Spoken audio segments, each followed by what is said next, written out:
Bunda, Assalamualaikum. Aku tulis dulu ya Bunda ya, judulnya.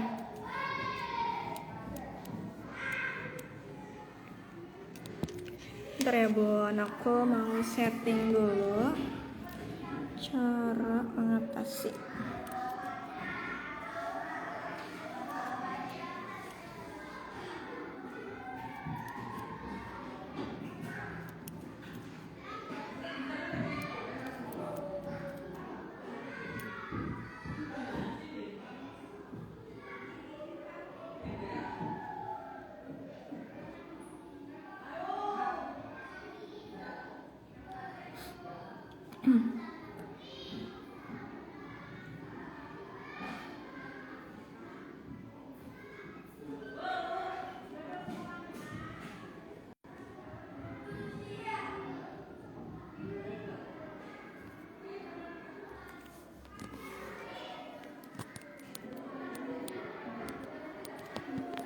Halo, Assalamualaikum Bunda. Yang baru bergabung ya Bun ya, boleh kita tunggu dulu ya Bun ya. Kita mau ajakin join Bu Dokternya dulu.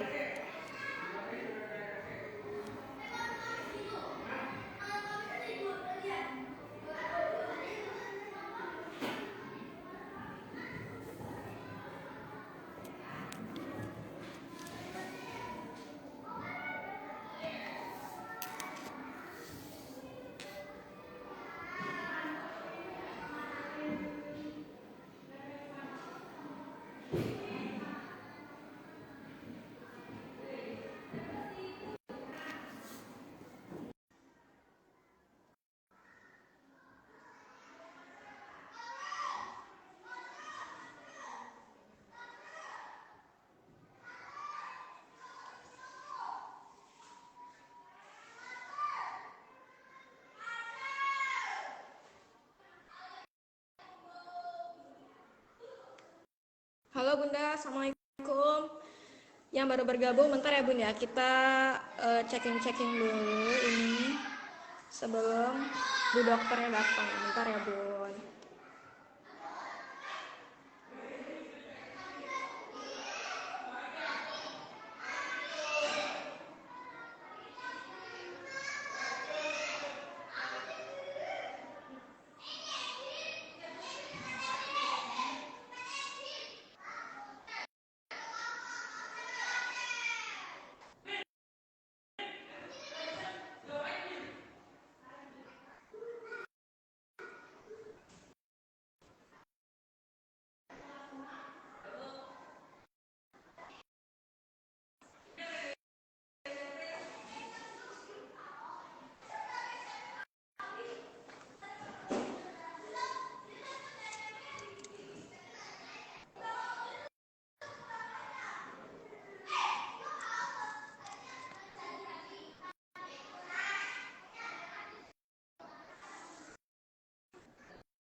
Halo, Assalamualaikum Bu Dokter, Masya Allah.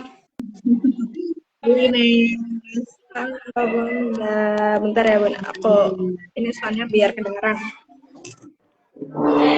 Udah ya, ada join ya.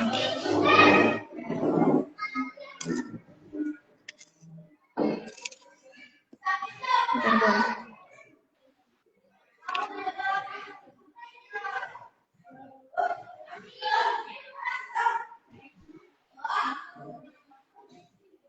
Bisa langsung dimulai ya Bu ya?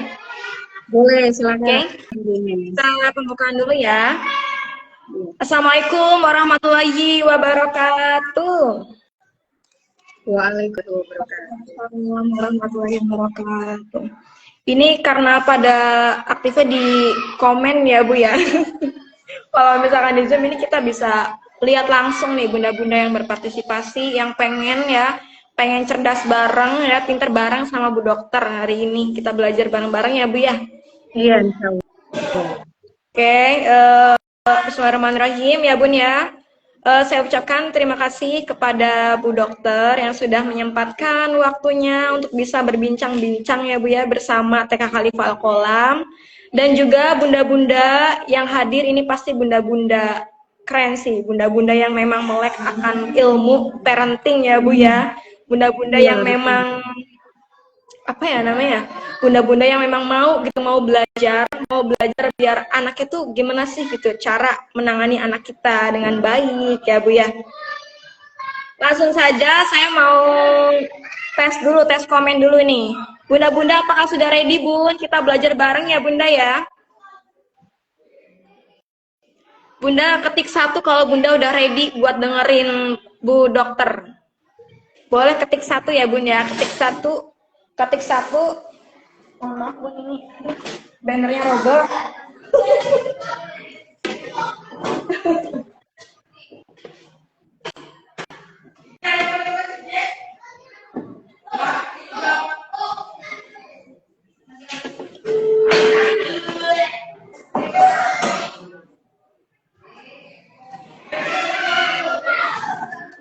Oke, sudah ready ya semuanya ya?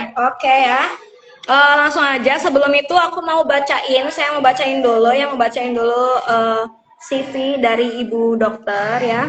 Bismillahirrahmanirrahim. Pada hari ini kita bersama-sama untuk belajar bareng Ibu Dokter Tatih Meilani SPKJ ya.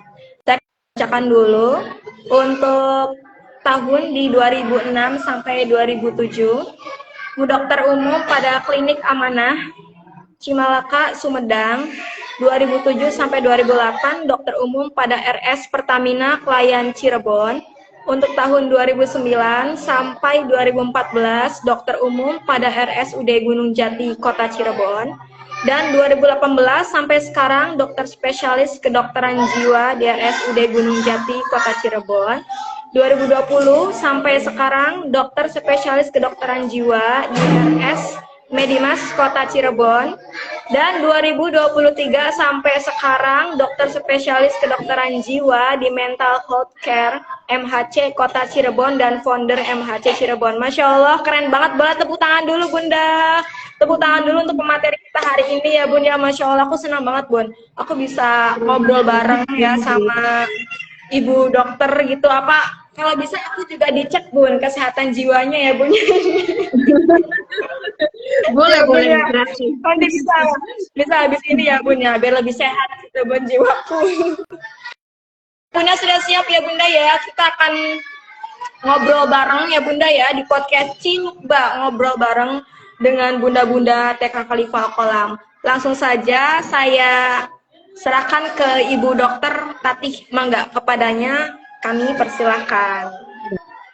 Baik, bismillahirrahmanirrahim. Assalamualaikum warahmatullahi wabarakatuh. Waalaikumsalam warahmatullahi wabarakatuh. Pertama saya ingin berterima kasih juga kepada TK Khalifah Al-Qolam ya, kepada tim guru-guru ya yang mengundang saya, memberi kesempatan buat kita berbagi ya. Di sini bukan saya yang lebih tahu ya, hanya kita share pengalaman aja ya. Bunda-bunda di sini pasti memiliki anak-anak masih usia prasekolah ya atau di PAUD mungkin ya, yang pasti mungkin pasti pernah ya, saya sendiri pun masih pernah mengalami yang namanya menghadapi anak tantrum ya Bu Guru ya. Iya benar Bun. Saya yang belum punya anak aja nih pasti butuh banget materi ini ya Bun. Ya. Namanya kita sebagai parent ya, sebagai orang tua itu tidak pernah ada kursus atau tidak pernah ada pembekalan sebelum kita menikah, sebelum kita memiliki anak ya. Bu Ines, sekarang anaknya umur berapa? Sekarang anakku masih dalam ini Bun, mimpi dulu. Masih belum punya anak Bunda, belum menikah Bunda dulu ya Bunda. Belum menikah Bun. Nggak apa-apa, memang memiliki Iya, ilmu itu nggak mesti belajar dulu ya dapatnya Bun ya. Iya, baru PA nih. jauh-jauh hari gitu ya. Iya, betul Bun. Oke. Mm-mm. Topik yang kita akan bicarakan ya mengenai cara mengatasi tantrum ya pada anak. Pastinya bunda-bunda udah nggak asing sama istilah tantrum ya. Di Iya. kadang di mall ya kita lihat anak-anak apa berguling-guling di lantai gitu ya, memaksa orang tuanya menginginkan sesuatu gitu, atau kadang di sekolah atau di tempat lain juga kita bisa lihat gitu ya, ada yang lagi restoran gitu, kemudian anaknya mulai teriak-teriak, mulai apa nggak bisa diajak kooperatif gitu ya. Nah, jadi tantrum ini sebetulnya bukan marah biasa ya, bukan marah apa yang misalkan oh si anak pengen sesuatu terus apa bicara baik-baik, pastinya cara dia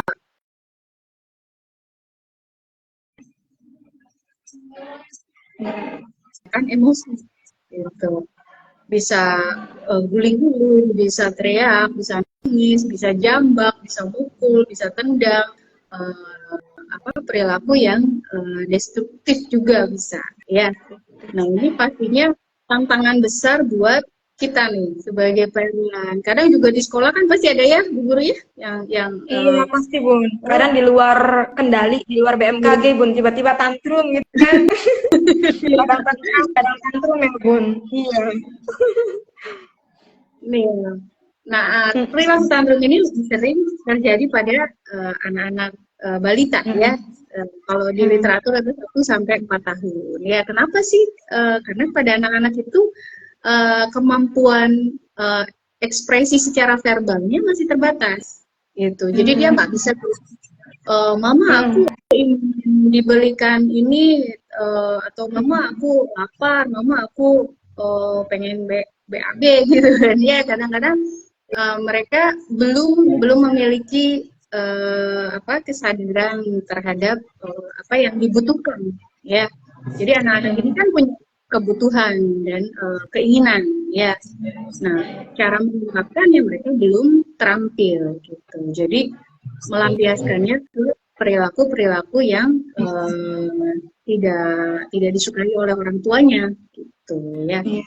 Terus kita kapan sih disebut tantrum ya, pastinya kalau sudah durasi dari marah ini kan bisa bisa sampai 15 menit gitu ya. Terus apa namanya menendang-nendangnya sudah gitu ya. Jadi sudah mulai bikin orang tua juga mungkin ikut panik. Nah, penyebabnya bisa jadi memang si anak ini ada faktor temperamen. Di secara kesehatan mental ya, tiap-tiap individu itu punya namanya bakat temperamen. Jadi secara genetik anaknya sudah uh, memiliki sebuah watak gitu ya. Ada yang memang introvert, ada yang extrovert, ada yang pemalu gitu ya, ada yang ceria gitu. Nah, ini temperamen juga mempengaruhi mudah tidaknya dia menjadi tantrum ya. Terus yang kedua faktor dia lagi stres nih, lagi lelah, bosen gitu. Kadang misalkan dibawa jalan-jalan, terus dia udah lama gitu ya, terus si anak ini nih mulai bergejala gitu ya, karena dia udah bosen gitu. Bisa juga lagi lapar, ya orang dewasa aja kalau lagi lapar gimana? Gampang dipancing ya, gampang kepancing emosi gitu ya. Atau lagi ngantuk ya, bisa juga dia apa namanya ada hal-hal yang menstimulasi terlalu berlebihan, misalkan lagi berisik gitu ya, atau misalkan juga dia apa namanya nonton gadget nih lama, itu bisa juga berkaitan nantinya tantrum gitu ya. Ketiga bisa juga dari pola asuh ya, Karena tiap orang tua itu pasti punya gaya, punya style pola asuh ya.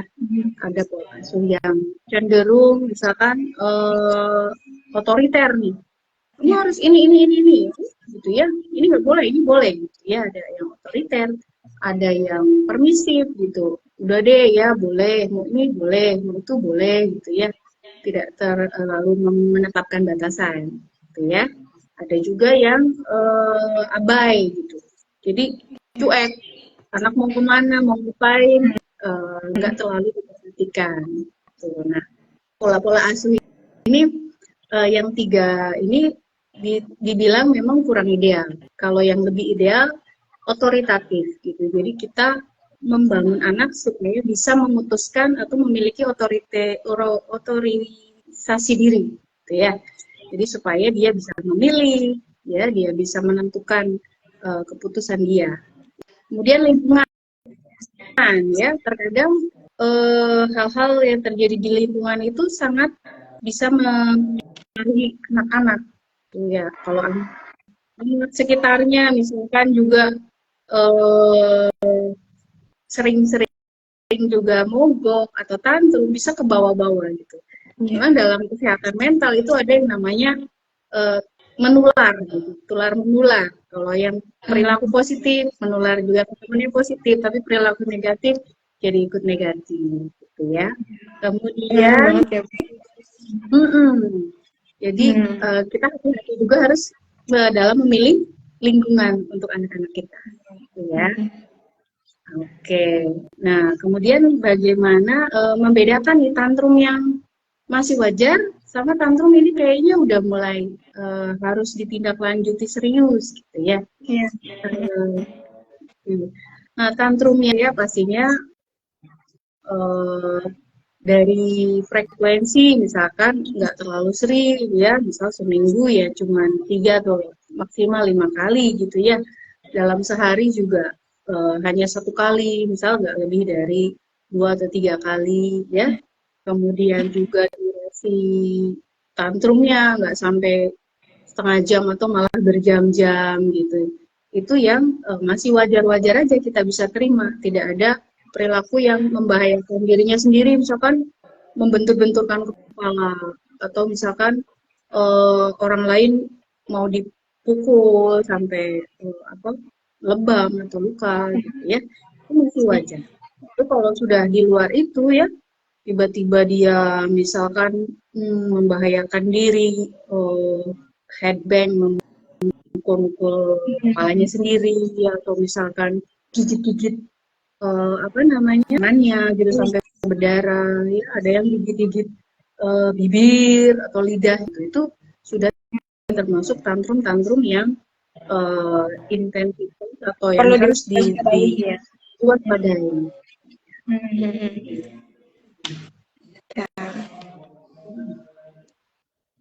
Berarti ini ya Bu ya, kayak misalkan kalau misal anak ada yang kayak misal, ini kan tadi Ibu bilang yang frekuensinya itu seminggu 2 sampai 3 kali ya. Maksimalnya 5 kali. Iya. Dalam seminggu itu anak kayak misalkan tantrum sekali itu masih wajar ya Bu ya.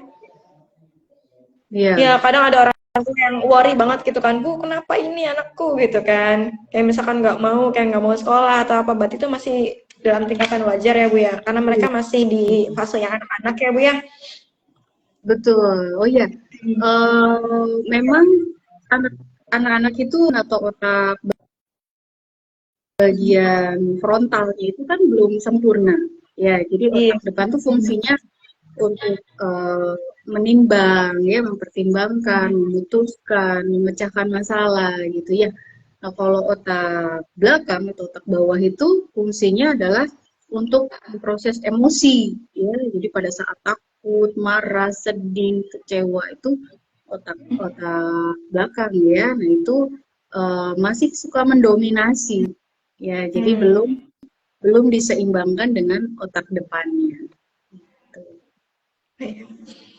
Jadi untuk tantrum itu masih wajar ya Bu ya, kalau misalkan emang masih di frekuensi yang 2 sampai 3 kali gitu ya Bu.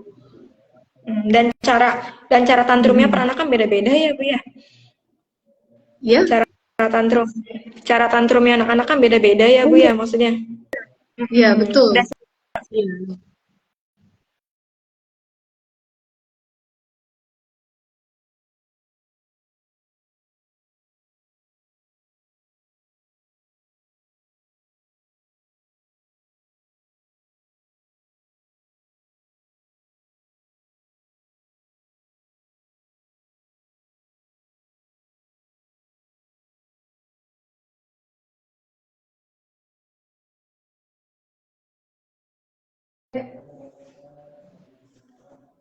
Put-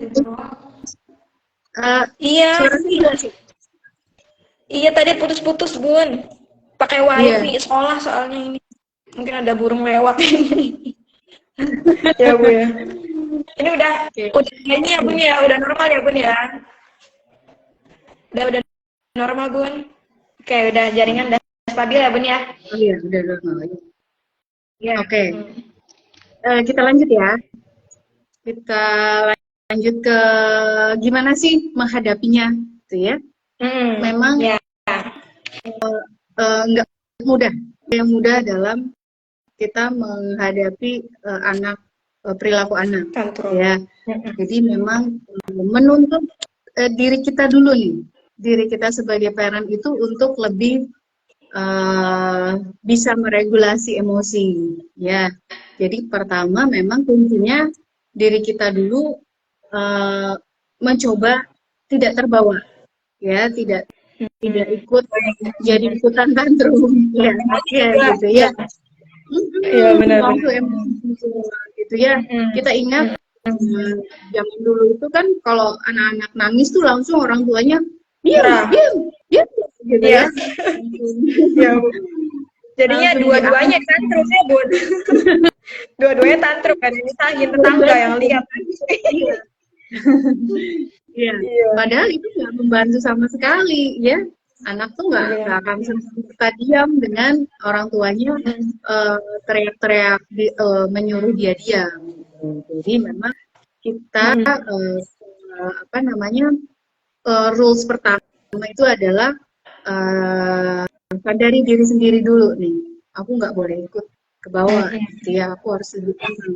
Kan yang kecil anaknya ya ibunya atau orang tuanya ini mesti lebih dewasa gitu ya. Jadi tetap tenang, tarik nafas dulu ya.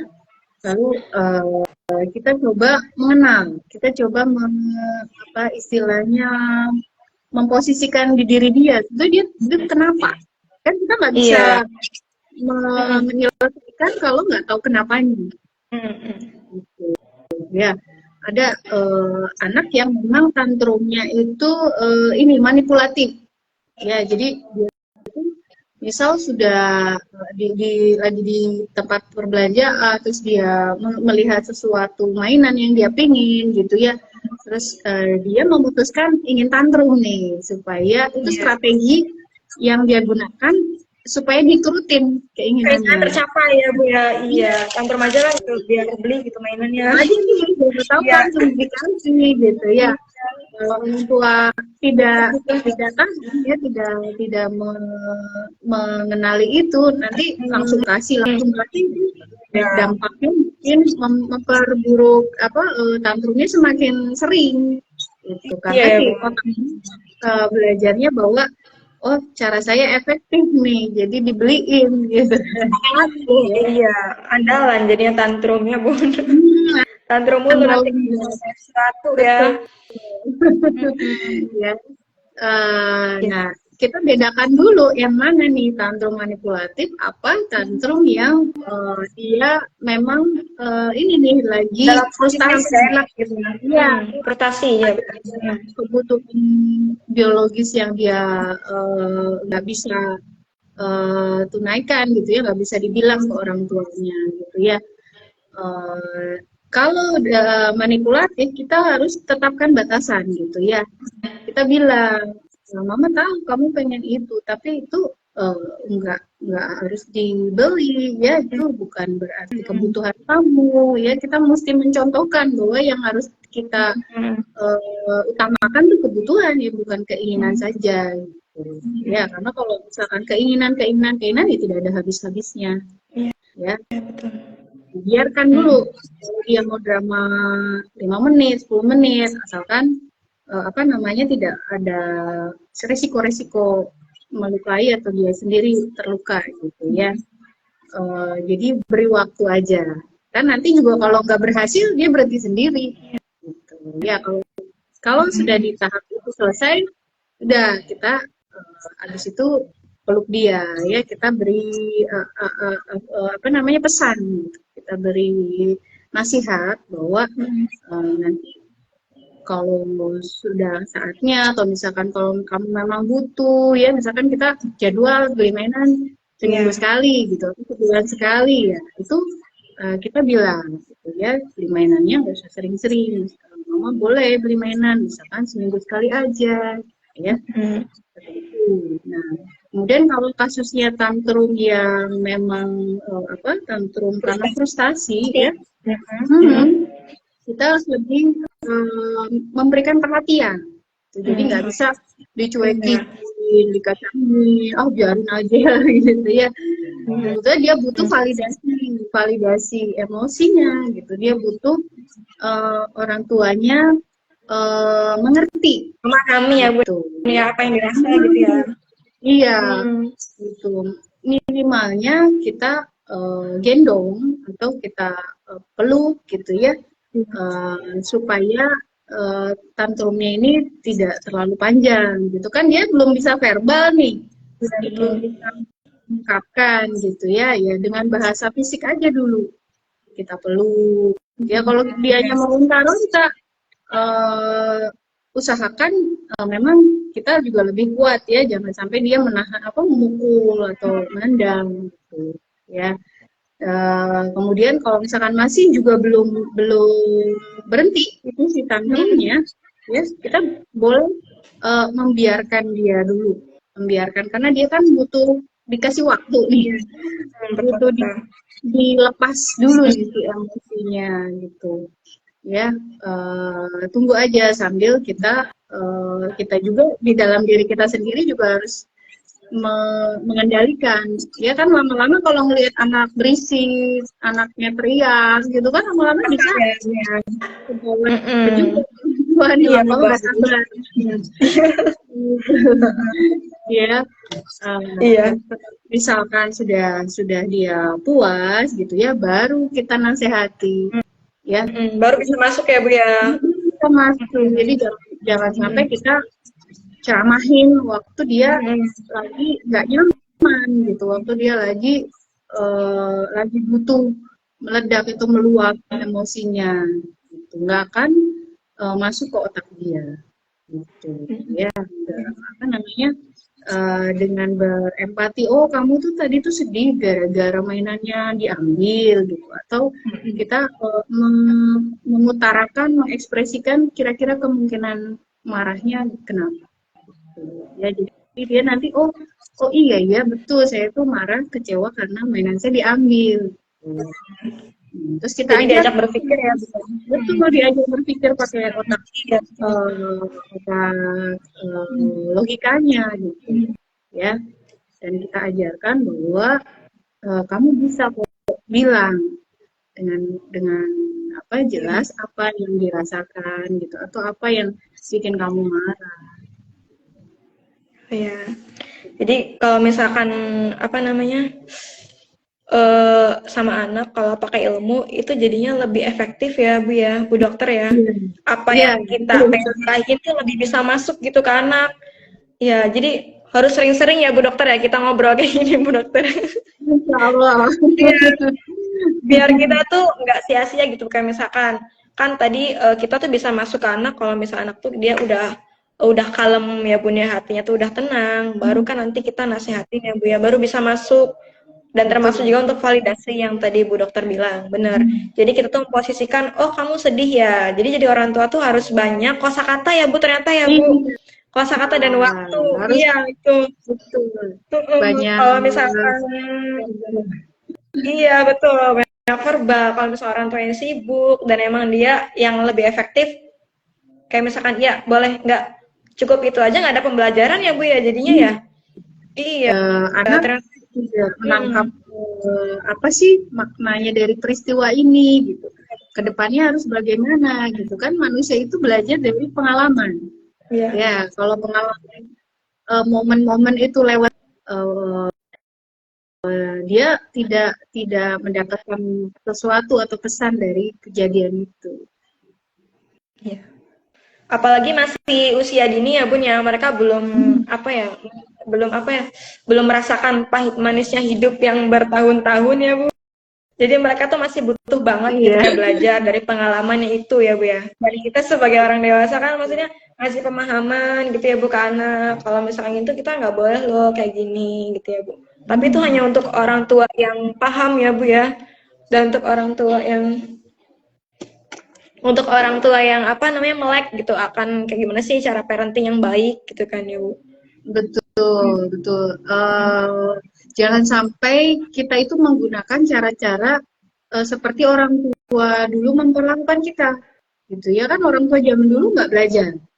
Ya, jadi mungkin ya pastinya generasi-generasi sebelumnya itu kadang-kadang ada kekerasan fisik, kekerasan apa verbal ya, kata-kata yang menyakitkan sehingga meninggalkan trauma-trauma atau luka-luka pengasuhan gitu. Nah, itu yang jangan sampai dilanjutkan lagi ke generasi berikutnya ya. Jadi nanti dosa atau kesalahannya turun temurun gitu.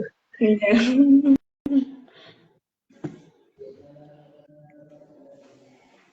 Iya ya Bu ya. Berarti emang harus segera diputus rantainya ya Bu kalau emang itu hal yang tidak baik ya. Ya, mudah-mudahan Hmm. bunda-bunda yang di sini adalah bunda-bunda pembelajar ya, guru ya, yang Amin. mau mencari apa ilmu ya, wawasan-wawasan tentang parenting ya. Saya pun juga sampai sekarang misalnya belum belum ideal ya, belum sempurna karena kita sebagai manusia biasa ya pasti harus harus belajar dan memperbaiki ya.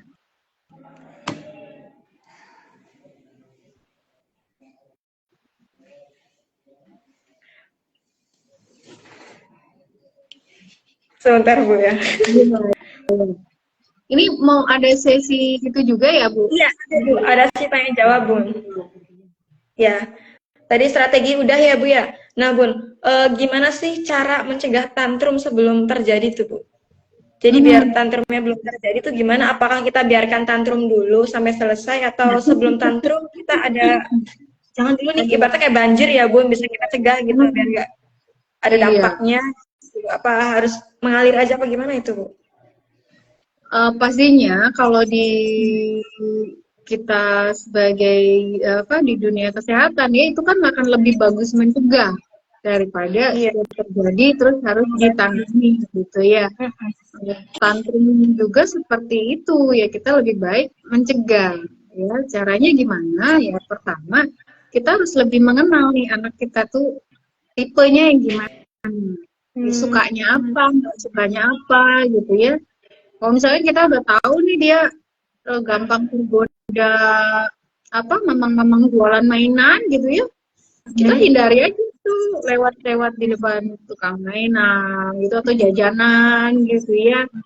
Eh, karena anak juga kan belum punya kendali menahan diri gitu untuk nggak nggak minta apa hal-hal yang seperti itu gitu ya. Jadi semakin kita kenal, ya misalkan anak nih udah jam jam ngantuk nih jam 8 malam misal gitu ya kan, anak pada saat ngantuk juga akan ada merengek, rewel, nggak kooperatif gitu ya. Jadi kita harus kondisikan di jam-jam itu ya sudah, jangan dipaksakan. Gitu ya. Oh ya, sebagai orang tua juga kita perlu belajar apa ya menghormati nih, apa kebutuhan dan ke apa keinginan anak ya. Kadang kan anak pengen punya Iya. keputusan atau pendirian sendiri nih. gitu. Misalkan kalau semakin orang tuanya otoriter gitu ya, yang Iya. mandi pulang gitu ya, pulang ke rumah, nggak boleh main gitu.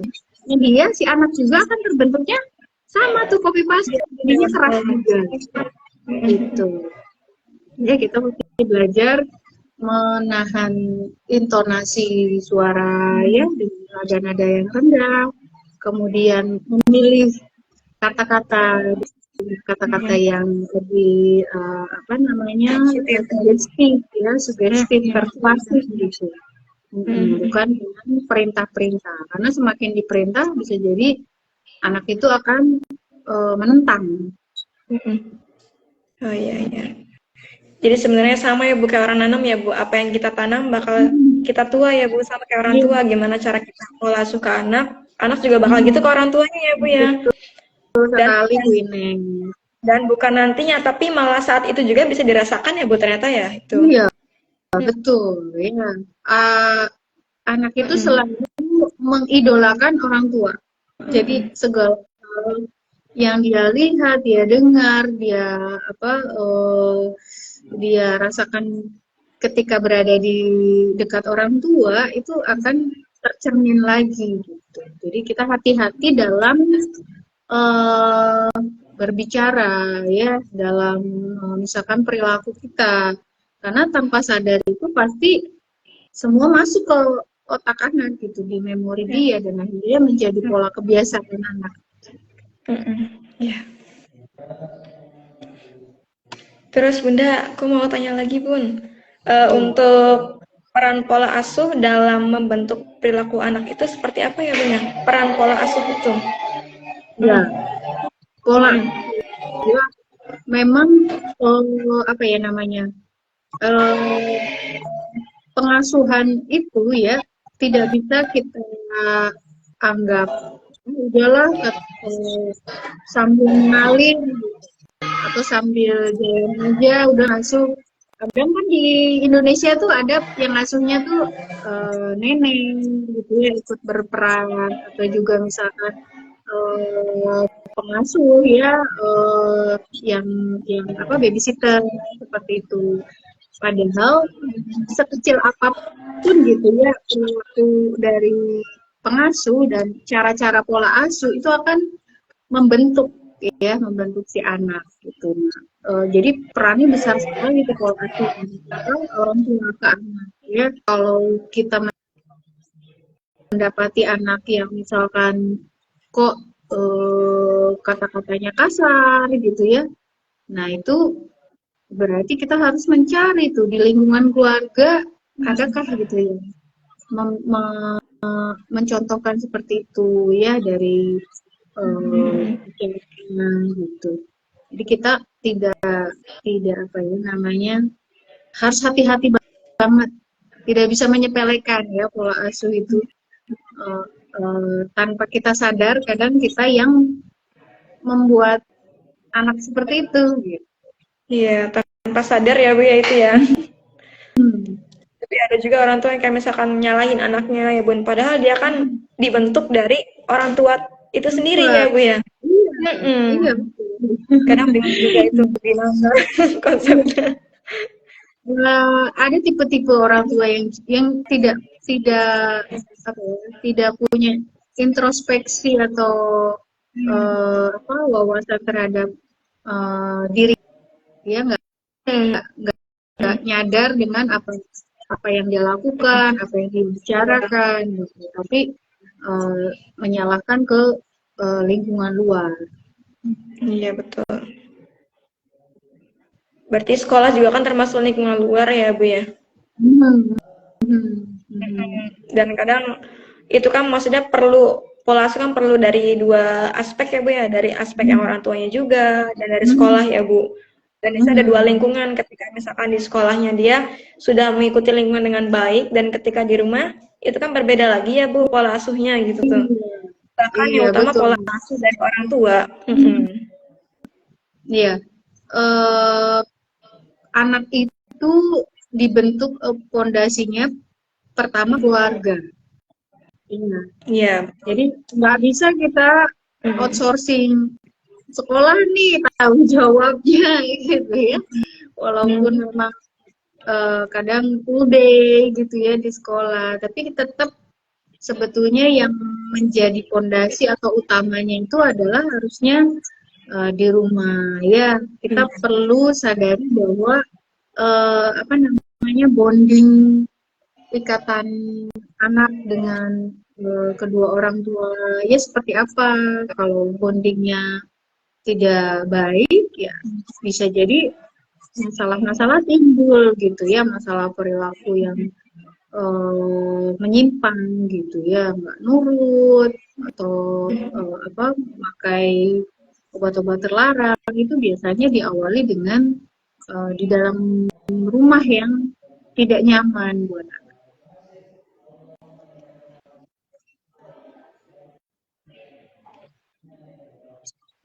Oke, ada barangkali ada tambahan nih Bu Ines? Ya Bu, sebelum ya. Oke Bu, sebelum kita masuk ke sesi tanya jawab ya Bu ya, ada satu lagi.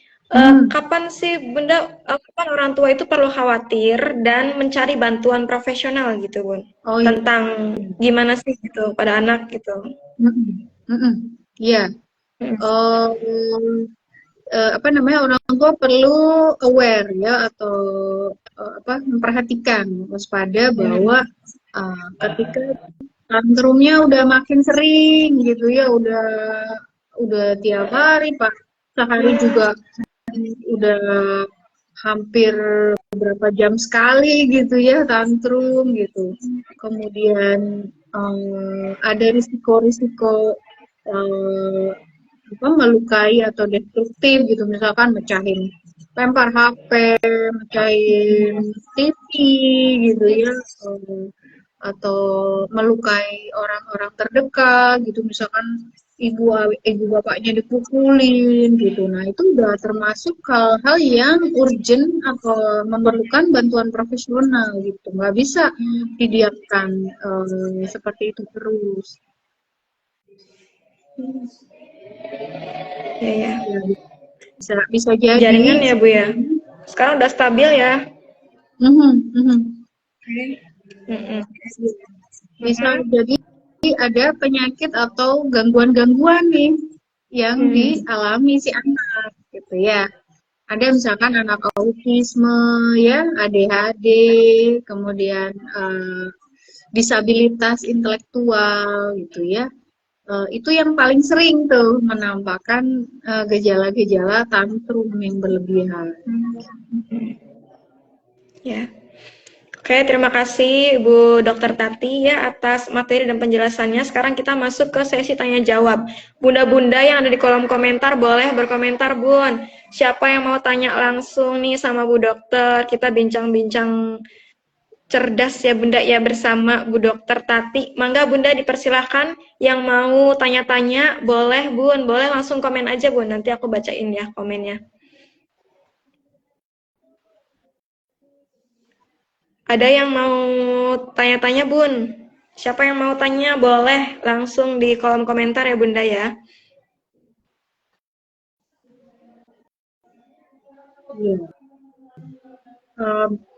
Biasanya sudah ada? Ada. Ada yang mau tanya?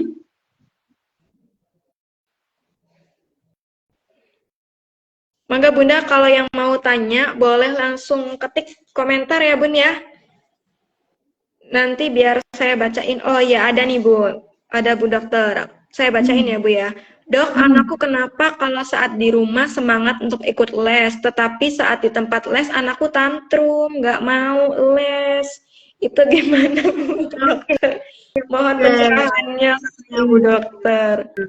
Ya, memang anak-anak itu masih sering banget yang namanya labil gitu ya. Jadi dia di dalam dirinya itu apa masih ada perdebatan gitu ya. Kadang bilang ya semangat mau gitu ya.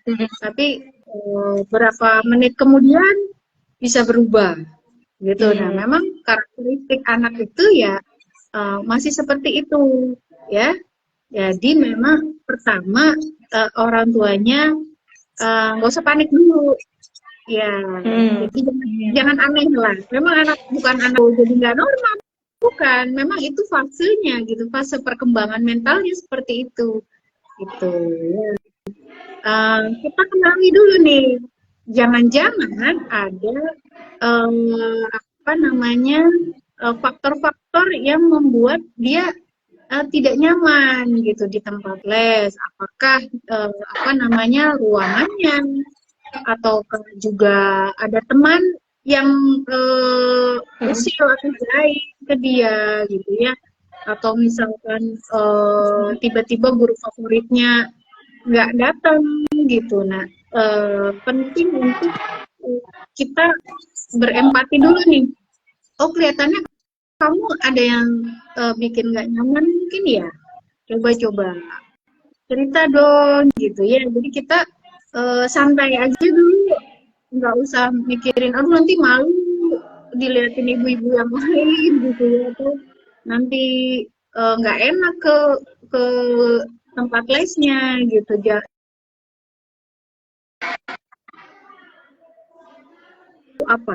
Apa kebutuhannya dia masih ingin misalkan ditemenin, atau misalkan kebutuhannya dia jaringannya.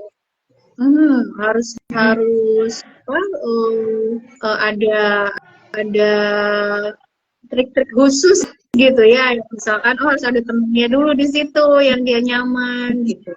Jadi tetap trial and error. Kan orang tua juga nggak bisa 100% membaca pikiran anak gitu ya. Jadi memang perlu mencoba berada di posisi dia, mencari tahu kenapanya. Ya, kalau udah tahu kenapanya, kita bisa tawarkan solusi. Oh ya udah, berarti kalau berangkat les, misalkan bawa bekal dulu, atau makan siang dulu, atau bobo siang dulu. Ya.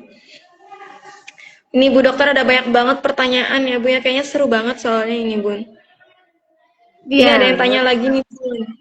Assalamualaikum Bu Dokter, punten mau tanya, saya pernah dengar kalau anak ADHD atau hiperaktif itu bisa diredam menggunakan obat. Ada efek sampingnya nggak ya Bu ke anaknya jika menggunakan obat itu?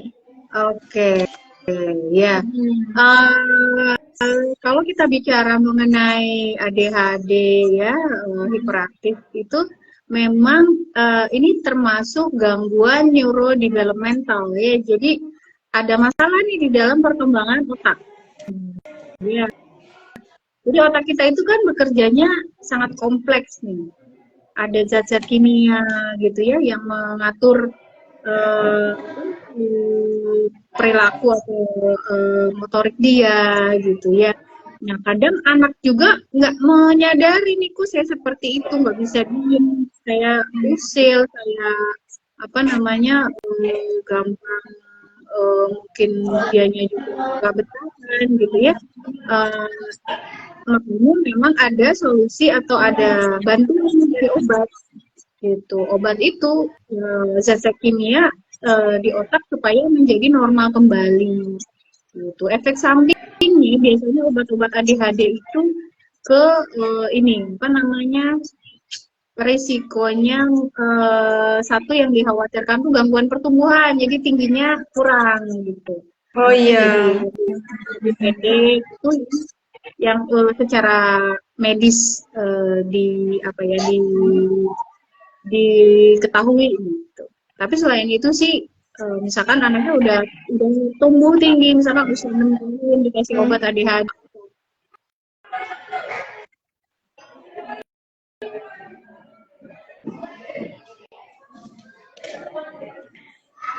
Jadi mungkin obat itu dibutuhkannya ketika memang urgent aja ya Bu ya.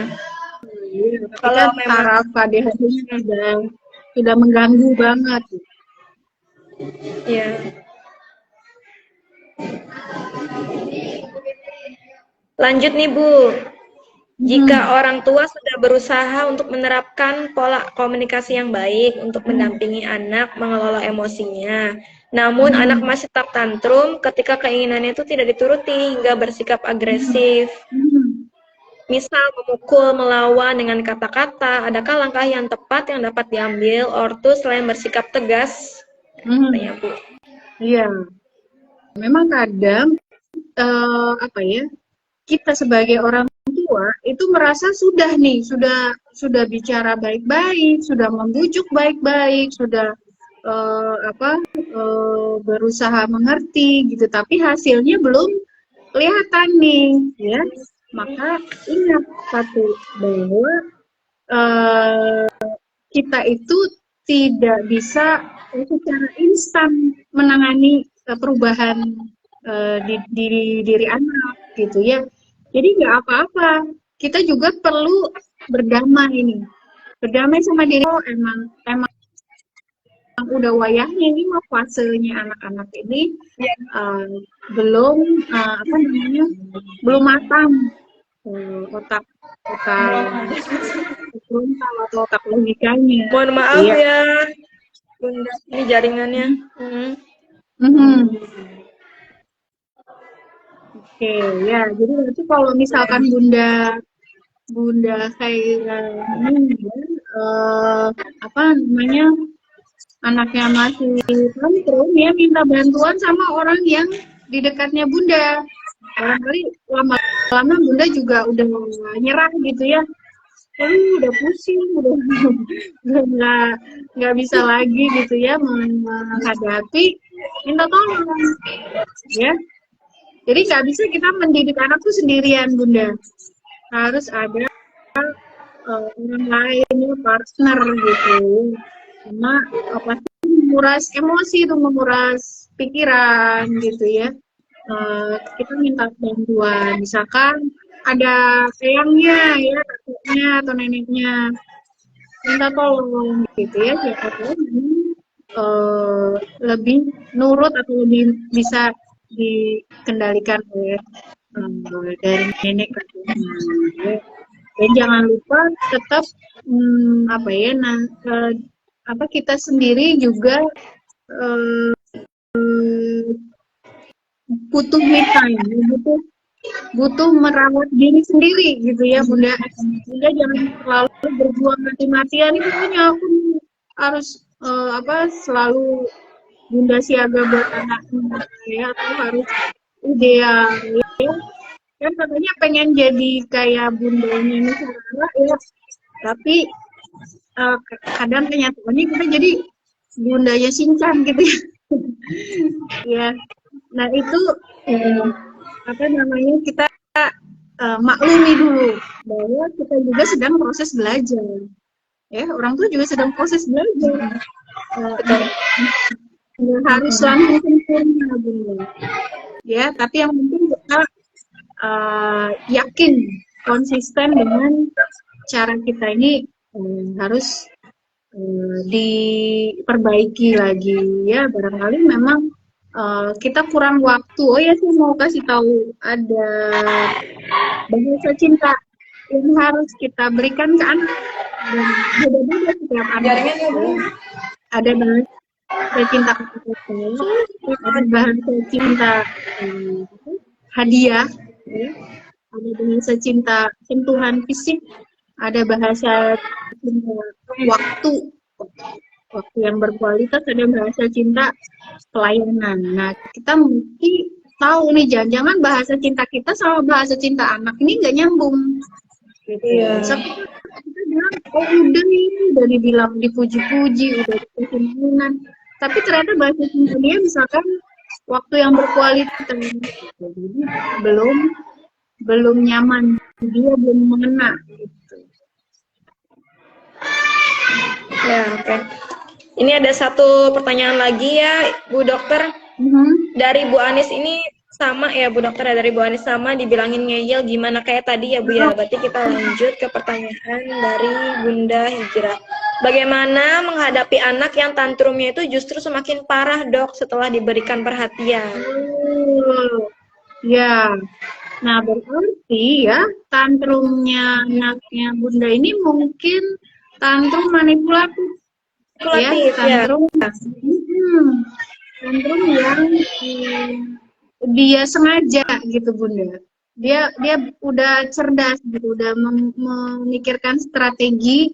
Oh, kalau aku begini-begini nih dapat dapat perhatian nih. Perhatian itu gak selalu yang positif ya. Perhatian negatif juga itu sebetulnya hal yang diinginkan anak ya.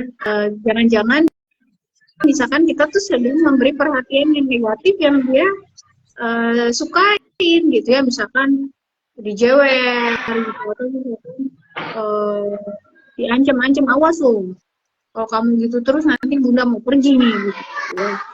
Itu akan membuat tantrumnya ya berlangsung terus. Oke, itu ya buat bunda hijrahku. Oh iya, iya. Ya, alhamdulillah ya Bu Dokter. Ini kita jadi makin nambah ilmu banget nih. Kita bincang-bincang sama Bu Dokter pada siang hari ini. Bu, ada satu lagi nih Bu ya. Menyambung yang tadi Bu, katanya ada ketergantungan nggak Bu kalau misalkan tadi yang ADHD itu dikasih obat gitu. Ketika dikonsumsi Bu. Nah, sebetulnya si obat-obat ADHD itu ya, kalau diberikannya oleh dokter dan diawasi dosisnya gitu ya, aturan pakainya itu risiko kecil ya menyebabkan ketergantungan. Yang membuatkan yang bisa menyebabkan ketergantungan apabila dosisnya itu nggak terpantau gitu ya. Misalkan nih anak remaja nih ngatur-ngatur sendiri dosisnya, terus nagih atau efek dosisnya jadi terlalu besar. Kalau untuk anak sih enggak bunda, enggak sampai membuat ketergantungan.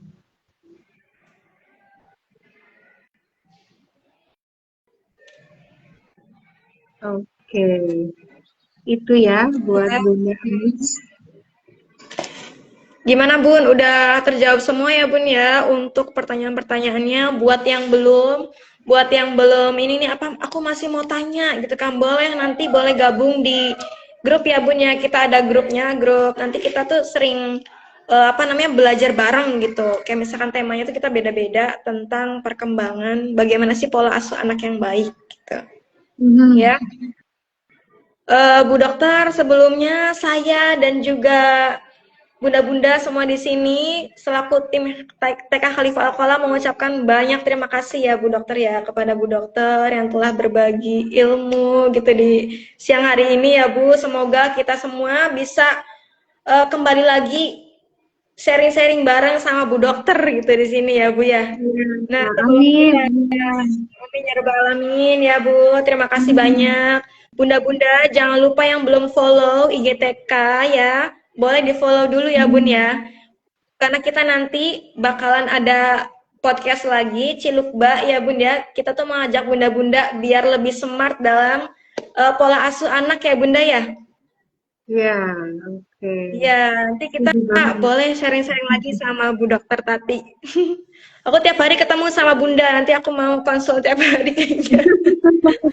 Ya, Bu ya. Boleh ya, Bu. Mungkin anak-anak yang lain kebiasaan, aku nanti ngobrol aja sama Bunda gitu ya, Bun. Ini bunda-bunda yang lagi di sini ya yang masuk nonton nih, Bun. Ternyata anaknya Bu Dokter Tati itu sekolahnya di TK Khalifah Al-Qalam ya Bu ya, sekolahnya di sini. Alhamdulillah, terima kasih atas kesayangannya Bu Dokter ya telah menitipkan anaknya di TK kami, TK Khalifah Al-Qalam ya. Buat bunda-bunda yang belum sekolah nih anaknya, cocok banget Bun di sini aja ya Bu ya. di TK Khalifah Al-Qalam. Anaknya Bu Dokter aja di sini loh Bunda. Anaknya Bu Dokter tapi di sini sekolahnya ya, Masya Allah loh. Iya, gurunya keren. Saya juga senang tuh pola-pola pembiasaannya bagus menurut saya. Ya, alhamdulillah. Terima kasih Bu Dokter ya untuk review baiknya bintang 5-nya ya Bu. Nah, sebelum kita tutup ya Bu ya, aku mau promosi dulu kalau misalkan di yayasan kami itu di TK Khalifah Al-Qalam ada juga tempat bimbelnya. Jadi kalau misalkan bunda-bunda yang mau ada penanganan khusus mengenai pembelajaran, nanti bisa langsung daftarkan di bimbel Cendekia TK Khalifah Al-Qalam itu ada bimbel.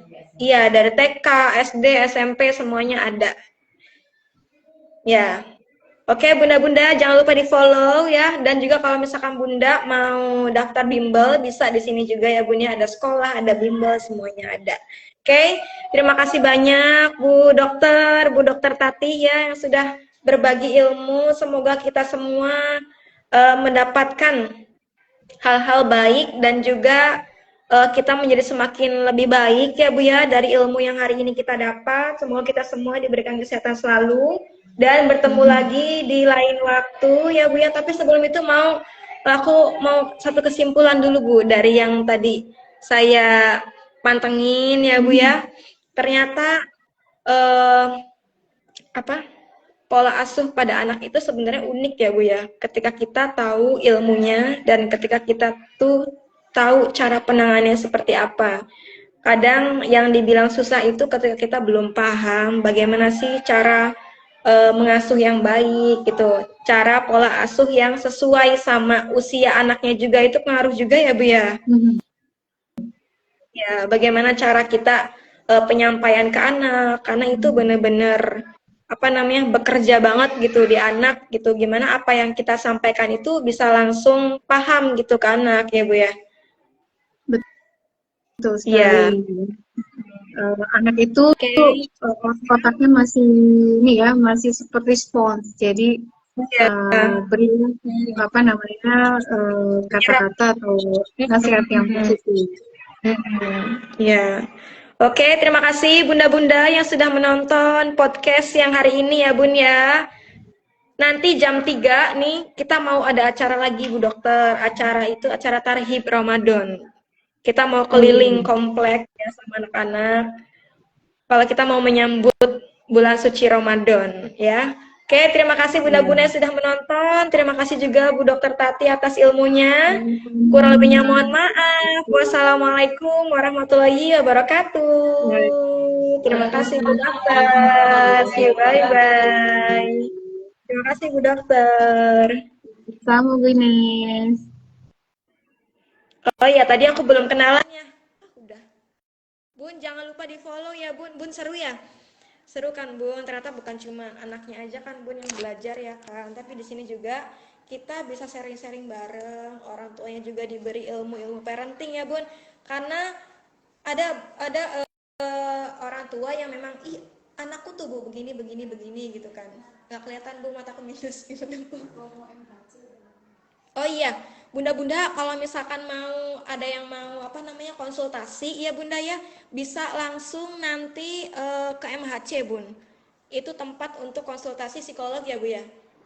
Untuk anak-anak bisa, untuk orang dewasa juga bisa Bun di situ. Jadi bunda bisa nanti konsultasi di MHC. Oke bunda? Bun udah pada follow belum semuanya di sini Bun? Jangan lupa follow IGTK ya Bun ya, dan juga follow IG ku. Boleh. Oke bunda? MHC-nya juga ya Bun, oke? Terima kasih Bunda. Wassalamualaikum warahmatullahi wabarakatuh.